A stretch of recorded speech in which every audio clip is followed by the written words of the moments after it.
जोर से फेंको, जोर से।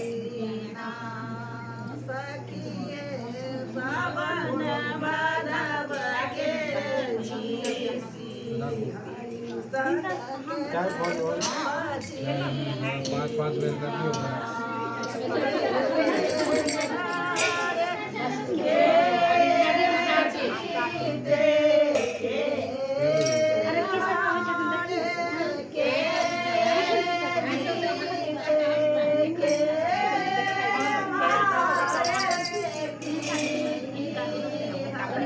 छटके बाद